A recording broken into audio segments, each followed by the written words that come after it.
उत्तर प्रदेश के मुख्यमंत्री योगी आदित्यनाथ ने अपने लोकसभा चुनाव प्रचार अभियान के तहत हाथरस जिले में चुनावी रैली को संबोधित किया। इस दौरान उन्होंने जनता से भाजपा के पक्ष में मतदान करने की अपील की। योगी ने कहा कि 2 चरण में 191 सीटों पर मतदान संपन्न हो चुके हैं। रुझान बताते हैं कि जो खुशबू हींग की है वही पूरे देश में पहुंच रही है। उन्होंने कहा कि वह स्वर है मोदी सरकार फिर एक बार।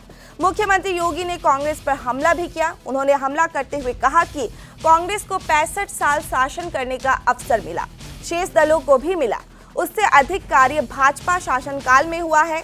पूर्व में पैसा कांग्रेस और सपा और बसपा के दलाल हजम कर जाते थे, आज वही पैसा गरीबों के खाते में सीधा पहुंच रहा है।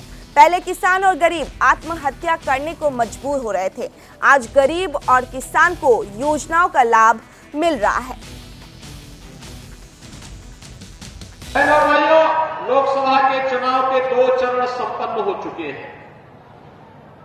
2 चरणों में 191 सीटों पर अब तक चुनाव संपन्न हो गए हैं और 191 सीटों पर जो चुनाव हुए हैं, चुनाव के रुझान बताते हैं कि जो आसार, जो आकांक्षा आपकी है, जो स्वर हाथरस का है, जो खुशबू हींग की हाथरस की है, वही पूरे देश के अंदर पहुंच रही है।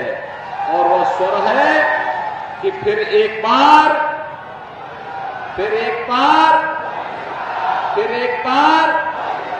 मोदी सरकार का जो स्वर यहां से गूंज रहा है, वही देश के अंदर है और पहले 2 चरणों में वही परिणाम में बदला है।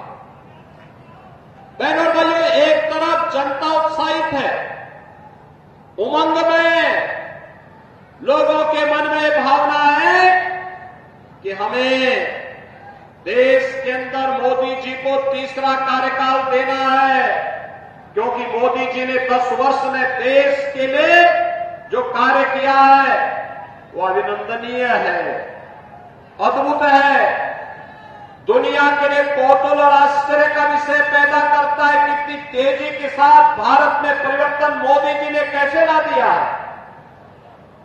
दुनिया के अंदर भारत का सम्मान बढ़ा है, सीमाएं सुरक्षित हुई है, आतंकवाद और नक्सलवाद समाप्त हुआ है, विकास के बड़े बड़े कार्य, highway, railway, metro, IIT, IIM, AIIMS, IIT, NIT, world class university, 1 district 1 medical college, हर घर नल की योजनाएं जैसी काम कर रही हैं और 1 डिस्ट्रिक्ट 1 प्रोडक्ट के माध्यम से स्थानीय उत्पाद को भी पहचान मिली है।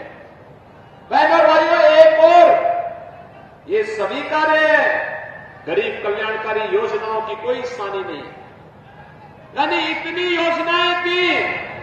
कांग्रेस को 65 वर्षों तक देश में शासन करने का अवसर प्राप्त हुआ, समाजवादी पार्टी को 4 बार और बहुजन समाजवादी पार्टी को 3 बार प्रदेश में शासन करने का अवसर प्राप्त हुआ। लेकिन बहनों और भाइयों, इन सबको मिलाकर के जितना कार्य देश के